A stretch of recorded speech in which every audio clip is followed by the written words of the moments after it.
Mes chers compatriotes, je tiens d'abord à remercier les Françaises et les Français qui se sont déplacés massivement dimanche pour le premier tour de l'élection présidentielle. Après l'attaque terroriste sur les Champs-Élysées, la démocratie était la réponse que la France devait faire face aux semeurs de haine. Le scrutin a exigé une mobilisation sans précédent. Et je veux, là encore, en féliciter les forces de sécurité. Il y a eu aussi la participation de nombreux bénévoles. Le scrutin a été marqué par aucun incident.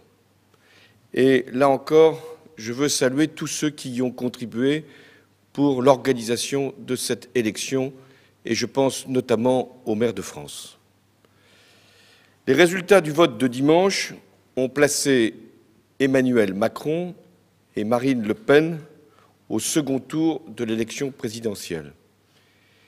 Il est de mon devoir de définir une fois encore ce que j'estime être les enjeux du scrutin du dimanche 7 mai. La présence de l'extrême droite fait une nouvelle fois courir un risque pour notre pays. Il y a d'abord son histoire, sa longue histoire. Il y a aussi ses méthodes, ses liens avec des groupes extrémistes partout en Europe. Mais il y a surtout les conséquences qu'aurait la mise en œuvre de son programme sur la vie de notre pays. Le pouvoir d'achat des Français serait directement amputé si Marine Le Pen devait l'emporter et si la France sortait de la zone euro. Si les restrictions aux échanges commerciaux se multipliaient à travers des mesures protectionnistes, ce seraient des milliers d'emplois qui seraient supprimés dans les industries de notre pays.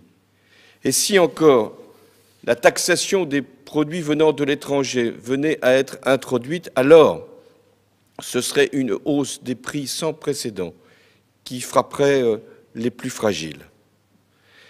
Il y a donc à la fois le danger de l'isolement de la France, mais aussi de la rupture avec l'Union européenne.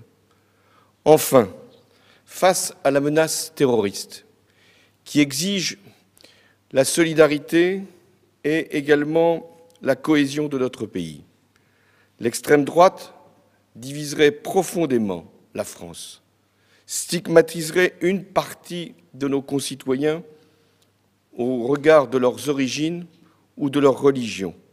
Elle mettrait en cause les libertés et les principes qui fondent la République. Voilà pourquoi, face à un tel risque, il n'est pas possible de se taire, pas davantage de se réfugier dans l'indifférence. La mobilisation s'impose, mais également la clarté des choix. Pour ma part, je voterai Emmanuel Macron. Je salue d'ailleurs toutes les personnalités et les formations politiques qui, au-delà même des réserves qu'elles peuvent avoir à l'égard de son projet, ont appelé à en faire de même. Emmanuel Macron, aujourd'hui, est celui qui défend les valeurs qui permettent le rassemblement des Français dans cette période si particulière, si grave, que connaît le monde, l'Europe et la France. Tel est, mes chers compatriotes, le message d'unité et de responsabilité que je souhaitais vous adresser. Car ce qui est en cause, c'est la conception que l'on a de la France, c'est également l'unité de notre nation, c'est son appartenance à l'Europe et c'est sa place dans le monde. Tout ce à quoi j'ai scrupuleusement veillé depuis le début de mon mandat. Et j'entends encore, pour ces derniers jours, avant même que je ne cède mes responsabilités au terme de mes fonctions, défendre les principes auxquels je suis attaché et qui font l'honneur de la France. Merci.